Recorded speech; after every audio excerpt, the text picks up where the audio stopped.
आज जन चर्चा विषय सेंट्रल मार्केट का ही रखते हैं। सेंट्रल मार्केट प्रकरण में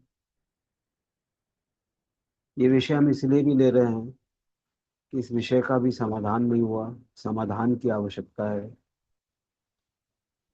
और जो समाधान की प्रक्रिया अभी व्यापारी गण, समाज के लोग कर रहे हैं, उसके परिणाम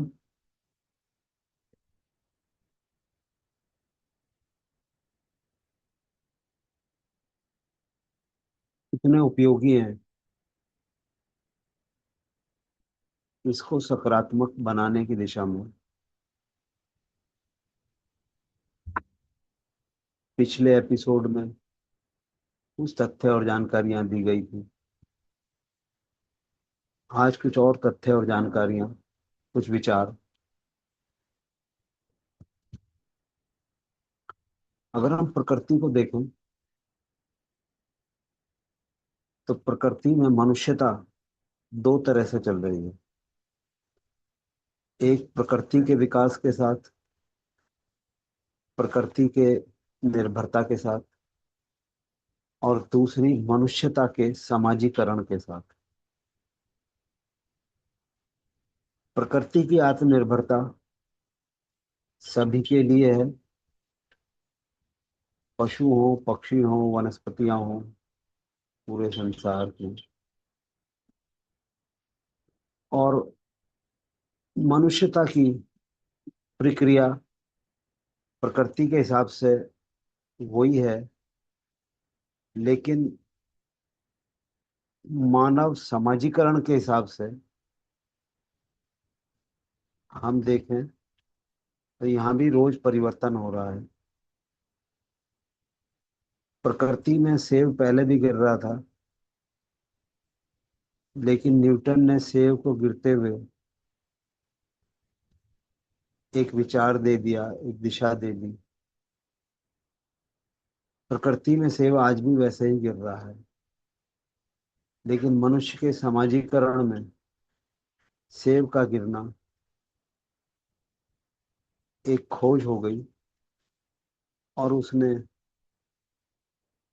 समाजीकरण का पूरा ढांचा बदल दिया। और ये रोज दुख सुख, गिरना उठना, जो हमारे भाषाई शब्द हैं, ये रोज विकसित हो रहे हैं। मनुष्यता की सीमाएं रोज विकसित हो रही हैं। प्रकृति भी हर क्षण और हर कण यानी कि सॉफ्टवेयर भी और हार्डवेयर भी प्रकृति का भी विकसित हो रहा है। उसी के अनुरूप मानवता भी क्षण क्षण में भी विकसित हो रही है और कण कण में भी विकसित हो रही है।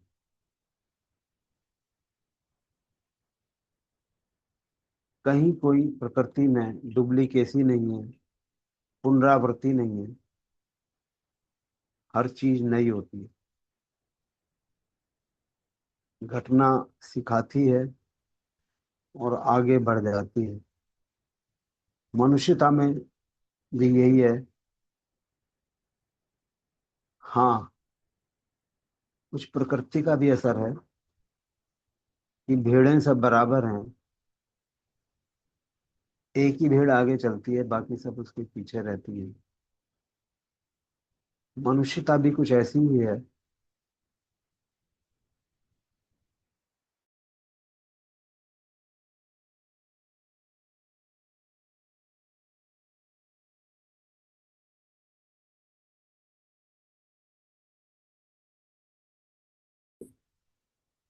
एक ही बात हुई थी कि हम राजतंत्र, प्रजातंत्र में अपग्रेडेड हुए,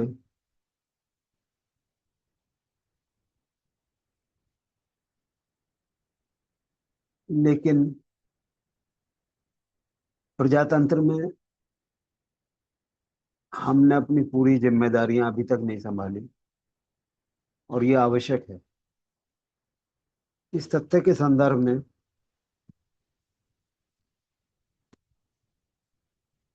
आज हम देखें, कभी हम विश्व गुरु थे, आज फिर प्रयास कर रहे हैं कि भारत विश्व में विश्व गुरु बने,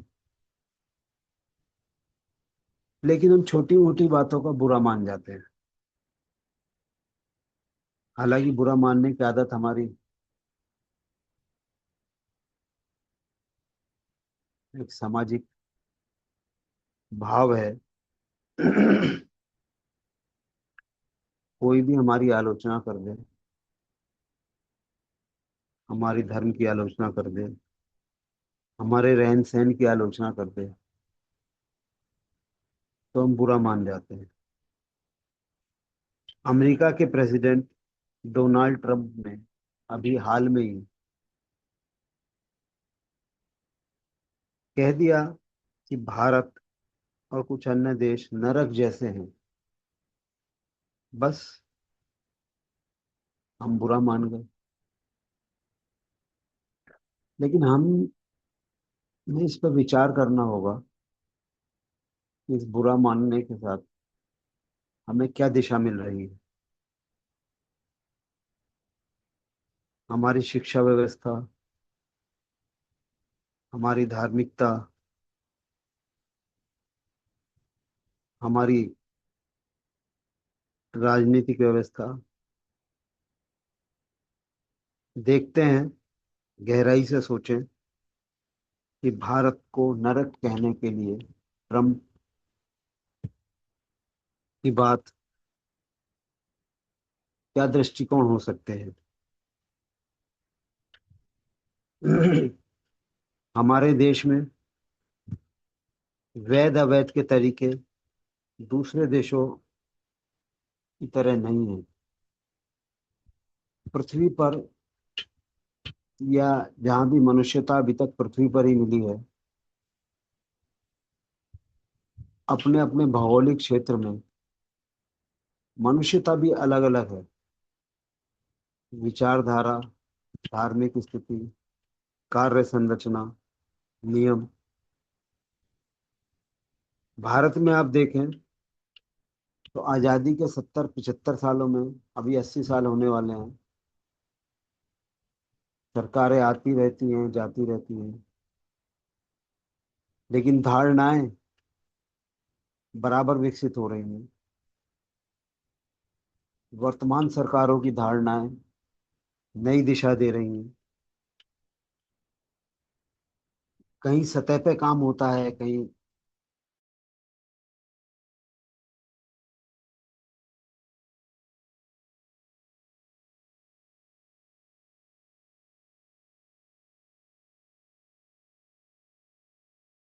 और दिशा की बात यह है कि आप सही दिशा में चलें।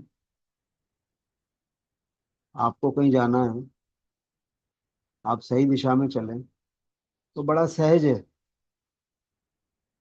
उसका तुरंत प्रभाव आ जाएगा। अगर आप बीमार हैं और प्रॉपर डायग्नोसिस हो गया, आपके चिकित्सक ने उसका समझ लिया कारण, आपकी अम्मा जी ने भी कारण समझ लिया, तो एक छोटा सा घरेलू नुस्खा भी तुरंत असर डालता है।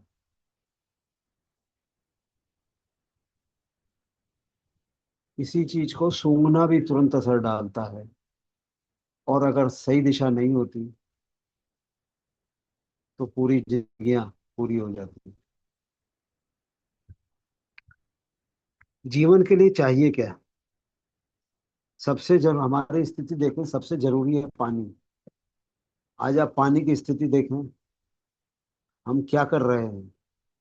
पानी के स्रोतों की स्थिति, प्रकृति ने तो स्रोत को स्वच्छ बनाने के लिए एक निरंतर प्रक्रिया दी है, लेकिन हम स्रोतों को ही कहीं युद्धों के माध्यम से, कहीं अपनी सफाई के माध्यम से, पूरी दुनिया में स्थिति है, हम अपने देश में देखें तो हमारी व्यवस्थाएं नागरिकों को तो ये सिखाती हैं प्रजातंत्र में कि आप गंगा में नहाओ भी मत, आप गंगा में कुछ डालो मत। बिल्कुल ठीक प्रभाव पड़ता है। लेकिन उसी व्यवस्था ने के पूरे पूरे शहर के नालों को गंगाओं में नदियों में डाल रखा है।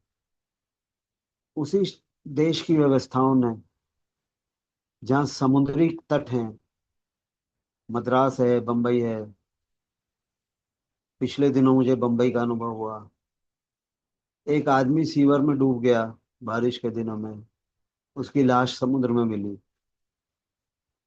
हम स्रोतों को कौन गंदा कर रहा है, ये देखना होगा कि साफ सुथरी नदियां और पानी के स्रोत, देश की नदियों को कौन गंदा कर रहा है।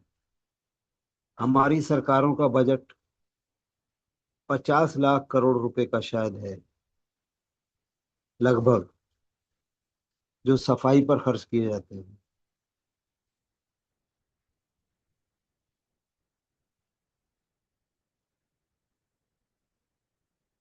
लेकिन अब प्रजातंत्र में हम और आप सब निर्भर हैं सरकारों पर। सरकारों को सहयोग भी चाहिए आपका। पिछले 10 सालों में हम देख रहे हैं कि वर्तमान सरकार, मोदी सरकार में प्रधानमंत्री मोदी जी हर योजना में जन जन का सहयोग आमंत्रित करते हैं। विदेश में भी जाते हैं तो वहां रहने वाले भारतीयों को एक सहयोग का पैगाम देते हैं, एक सहयोग का आह्वान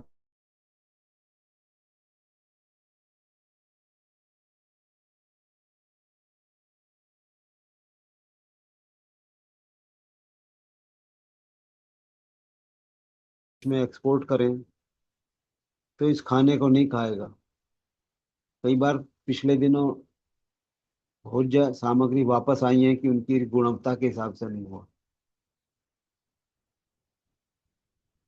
हमारी आबादी ऐसी है कि बेहतरीन खिलाड़ी दुनिया के भारत में आकर टूर्नामेंट नहीं खेलना चाहते। वे कहते हैं, आप लोग इतनी जहरीली हवा में रह कैसे रहे। ये अलग बात हो सकती है कि गुणवत्ता के मापन भी देखने पड़ेंगे कि जो हम जिन चीजों से नाप रहे हैं, मापन भी क्या बदले जाने चाहिए। हमारे यहाँ माप भी बदले गए हैं। पहले हम इंचों और फुटों में नापते थे, अब मीट्रिक प्रणाली आ गई। ऐसे ही चीजें बदल रही हैं, सब चीजें। इसका भी असर है। करेंसी को भी अंतर्राष्ट्रीय स्तर पर अब हम मापन प्रणालियों की मानकों को हमें विकसित करना होगा। आज मानव की कार्य करने की सीमाएं, सोचने की सीमाएं बहुत बढ़ गई हैं। उन सीमाओं के अनुरूप जन जन को विकसित होना होगा।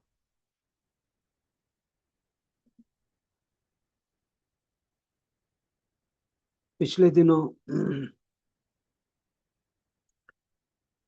सुप्रीम कोर्ट जज और हाई कोर्ट जज और नरेंद्र मोदी, उनके सारे मंत्री दिल्ली में ही रहते हैं। फिर भी दिल्ली की हवा सांस लेने योग्य क्यों नहीं है। जिस देश की सरकार जहां से चल रही है, अगर वो शहर भी साफ सुथरा नहीं है, तो हम क्या करें। एक सोचने वाली बात है। जन जन को इसका समाधान सोचना होगा। और समाधान बहुत आसान है। अपनी गलतियां हम ठीक कर लें। एक रिपोर्ट के अनुसार दुनिया में जो सबसे गर्म 100 शहर हैं, जहां पर्यावरण का पूरा कबाड़ा हो चुका है, उनमें 90 से ज्यादा शहर भारत में हैं। अब तो लोगों की देखा देखी हम कंक्रीट के जंगल खड़े कर रहे हैं। ये नहीं सोचा कि इसका असर पर्यावरण पर भी कितना पड़ेगा। लेकिन कंक्रीट के जंगल विकसित हो रहे हैं। हमारी सोच को भी हमें पंख देने होंगे। एग्रीकल्चर भी पोडियम पर हो रही है, मल्टी स्टोरी हो रही है, और फ्लैटों में भी हो रही है। तो चीजें जो हैं हमारे हर दृष्टि से विकसित हो रही हैं। इस विकास को स्वागत भी करना होगा हर नए विकास का, और पुराने से सीख के आगे चलना होगा। हमारी आज़ादी को 78 साल हो गए हैं, लेकिन आज भी हम सीवरेज मैनुअली होते हैं। अगर मेरठ में भी आप देखें तो 70%, सरकारी आंकड़े कहते हैं 70% क्षेत्र जो है वो सीवरेज ही नहीं है वहां पर। अभी तक कूड़े की प्रणाली है। जहाँ रुपया है वहां 10 रुपये खर्च कर रहे हैं, जहाँ रुपए में काम हो जाएगा, लेकिन 10 रुपए में भी गुणवत्ता जीरो। ये देखने की बात है, और कारण भी सबको पता है। पिछले दिन एक चुटकुला पढ़ा था, मुझे याद आया तो यहाँ कहना ठीक होगा। एक आदमी ट्रांजिस्टर को ठीक कराने के गया दुकान पर। उसने कहा भी ट्रांजिस्टर ठीक कराना है भाई, 15 रुपए लगेंगे। जो कहा तेरे बस की नहीं है, तुझे पता नहीं है ट्रांजिस्टर किसका है। ये सरकार का ट्रांजिस्टर, सरकारी ट्रांजिस्टर है। हमने कहा हाँ हाँ गलती होगी, 350 रुपये लगेंगे। अब बता, अब ठीक है जाए। वो ठीक हो गया, ठीक हुआ या नहीं हुआ, लेकिन वो ठीक हो गया। तो हमारी व्यवस्थाएं, हम आम जन इसके लिए जिम्मेदार हैं, क्योंकि हम, और ये सेंट्रल मार्केट प्रकरण एक बार फिर ये सिद्ध कर रहा है। ट्रंप ने नरक का द्वार कहा, हमें गुस्सा आ गया। एक बुरा आदमी है, नरक कह रहा है, पर इसमें गुस्सा होने की क्या जरूरत है। गुरुकुल में एक बच्चे को गुरुकुल के महंत ने पीट पीट कर मार डाला। यानी हमारे यहाँ 1 साल की बच्ची से 80 साल तक के बुजुर्ग, महिला तक सुरक्षित नहीं है।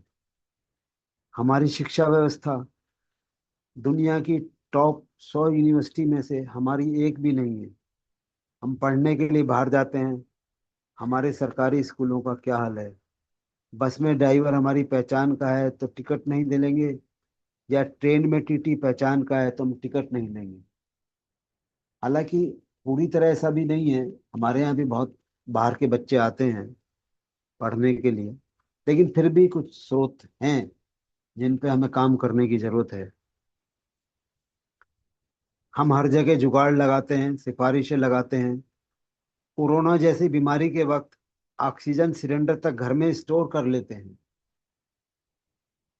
अभी युद्ध चल रहा है, खाड़ी युद्ध में जो है गैस की बात हुई।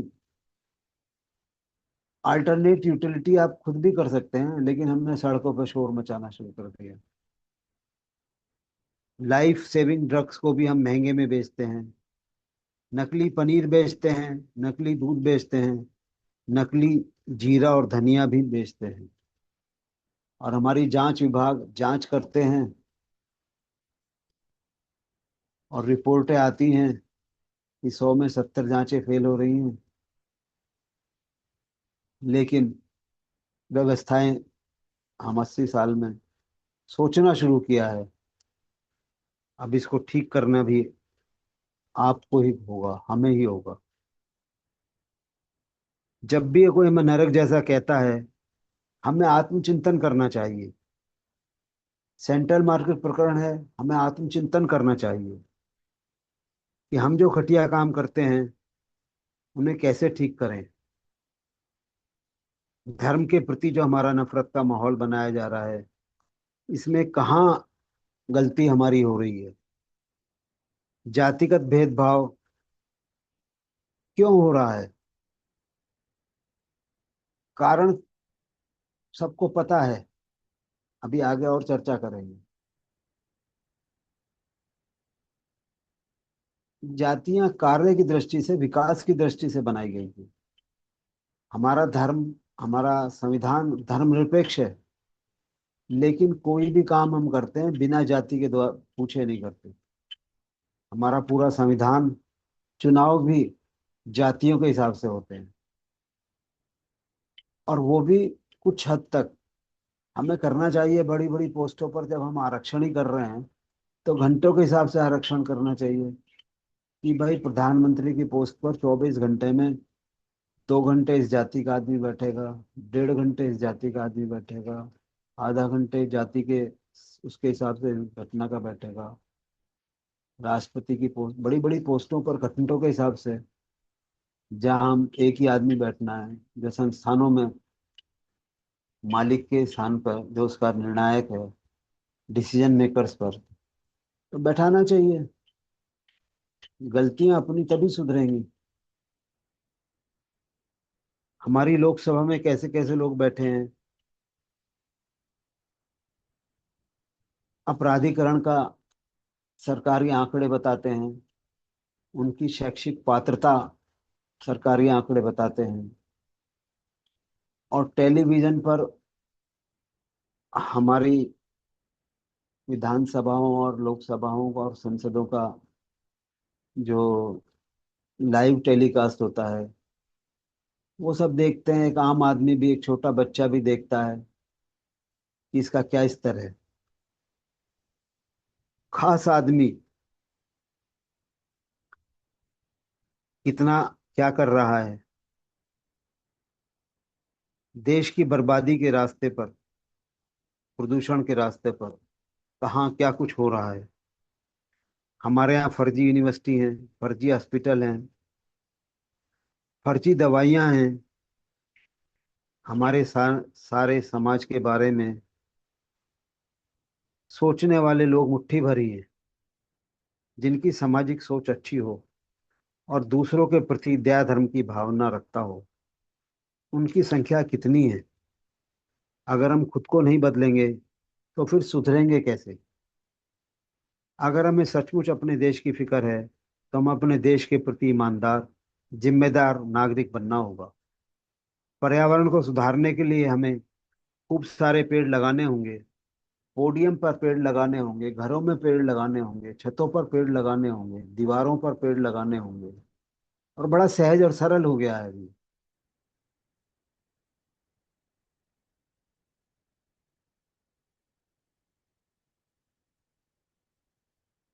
हमारे यहाँ फर्जी पीएचडी होती हैं, 2-2 एकड़ में यूनिवर्सिटी बनी है। कुछ लोग 3-3 लाख रुपए में पीएचडी कर लेते हैं। हम विश्वगुरु कहने से नहीं होगा, हमें ये सब अपना सुधारना होगा। देश के सभी लोगों को रात दिन मेहनत करनी पड़ेगी। जाति धर्म भाई भतीजावाद से बाहर निकलना पड़ेगा। हमारे यहाँ हाई कोर्ट के जज में करोड़ों के नोट जल रहे हैं, और वो मानता नहीं कि हमने अपराध किया है। ऊंची कुर्सी पर बैठे अधिकारी ही देश को लूट रहे हैं। हमारी आज़ादी के 2 साल बाद चाइना आज़ाद हुआ था। आज वो कहाँ है, हम कहाँ हैं? एक और घटना को इसके साथ हम जोड़ते हैं। केजरीवाल जी को हम दे लेते हैं। अमेरिकी राष्ट्रपति डोनाल्ड ट्रंप की तरह भारत के 2 नेता, राहुल गांधी और अरविंद केजरीवाल, हाल के वर्षों में चुनाव आयोग, संसद और अदालत जैसी संवैधानिक संस्थाओं के निर्णयों को चुनौती देते हुए उनकी विश्वसनीयता पर गंभीर संकट खड़े कर रहे हैं। प्रधानमंत्री नरेंद्र मोदी उनकी सरकार और पार्टी के विरुद्ध अभियान चलाते हुए ये अब सीबीआई और ईडी के साथ वरिष्ठ न्यायाधीशों पर भी पूर्वाग्रह, पक्षपात के आरोप लगा रहे हैं। यानी ये जनता और दुनिया को बताना चाहते हैं कि न्यायपालिका पर भरोसा नहीं किया जाए। यह लोकतंत्र के लिए बेहद खतरनाक है। यही कारण है कि दिल्ली हाई कोर्ट और सुप्रीम कोर्ट के न्यायाधीशों ने केजरीवाल सहित प्रतिपक्ष के नेताओं को गंभीर चेतावनी दी है। केजरीवाल ने शराब घोटाले को देखें आप, अखबारों के साथ देखें तो शराब घोटाला घोटाला है कि सरकार के पूरे टैक्स को आपने जीरो कर दिया और पब्लिक में बांट दिया और सुविधाएं ले ली, सेल बढ़ गई। लेकिन सरकारी नियमों के हिसाब से आप देखें तो ये घोटाला नहीं है, क्योंकि जब आप सरकार के निर्णय करने की सीट पर बैठ गए तो आपने बदल दिया निर्णय, संविधान बदल दिया आपने, व्यवस्था बदल दी आपने। आपके पास अधिकार है इस बदलने का। तो शराब घोटाला घोटाला भी नहीं है। सामाजिक दृष्टि से देखें तो ये बहुत बड़ा घोटाला है। और तीसरी बात, ये निर्णय करने में हमारी व्यवस्था सालों लगा रहे हैं। पूरी हमारी व्यवस्थाओं में आप देखें, एक छोटा सा काम करने में भी हमारे सालों लगते हैं, कितनी लंबी अवधि लगती है, जीवन खत्म हो जाते हैं। हालांकि पिछले दिनों सुप्रीम कोर्ट के आदरणीय जजों की तरफ से एक विचार आया था कि क्यों ना हम जैसे अस्पतालों में त्वरित सेवा होती है, ऐसे ही इमरजेंसी सेवाएं और नर्सिंग होमों की तरह से सेवाएं दी जाएं। ये बहुत अच्छी बात है, अच्छा होना चाहिए।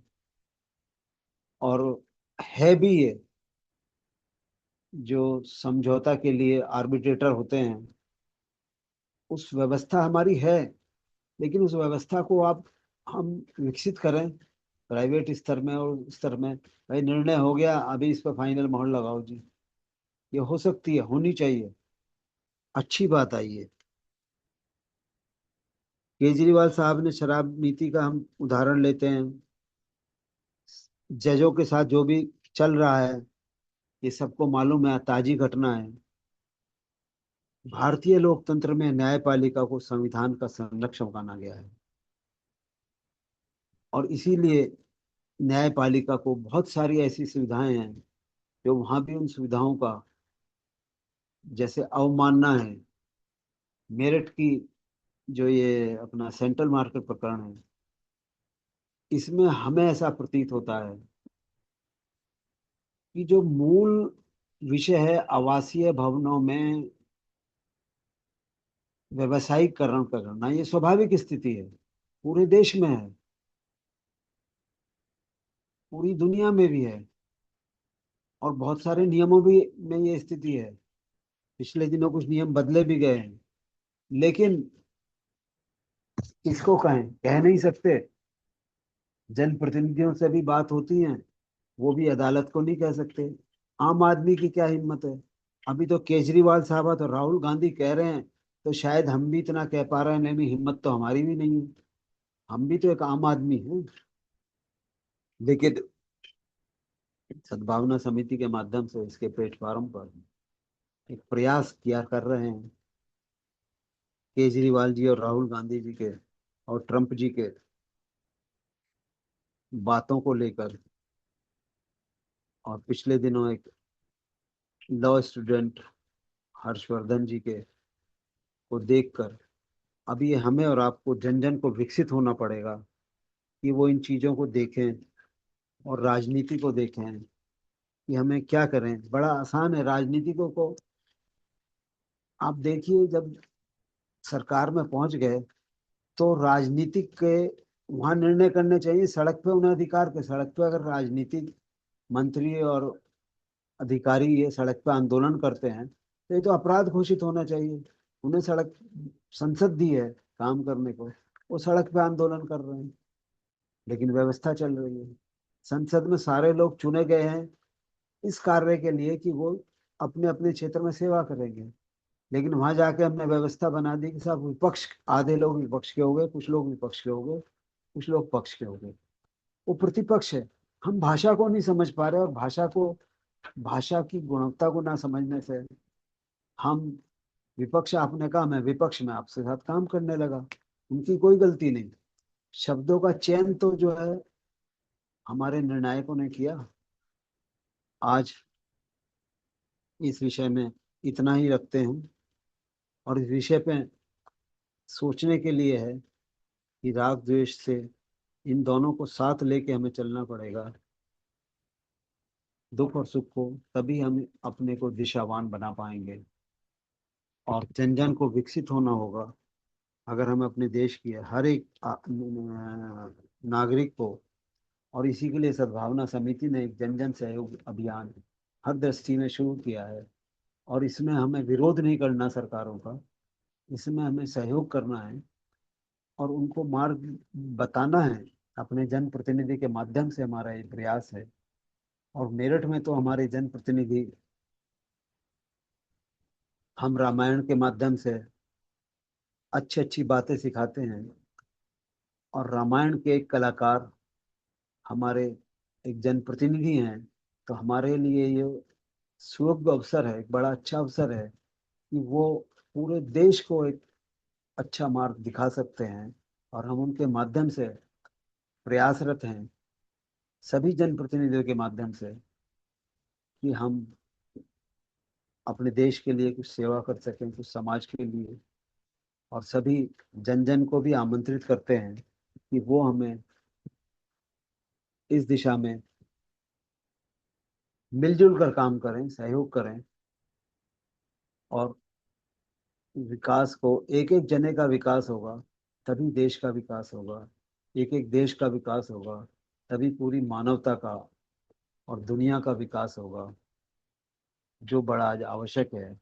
और भारत शांति का, भारतीय समाज शांति का उद्घोषक है, शांति का विचारक है, शांति के लिए कार्य करता है। सभी पुनः अनुरोध है कि हमारी इस विषय पर अपने विचार रखें, जुड़ें।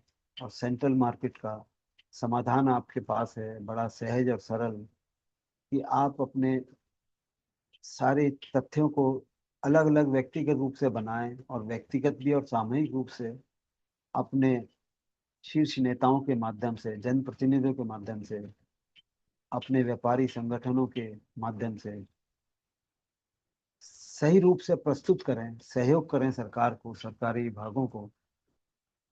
तो निश्चय ही सरकार के तरफ से भी सहयोगात्मक परिणाम आएंगे, और विकास व्यवस्थाओं का भी होगा, जनमानस का भी होगा। धन्यवाद।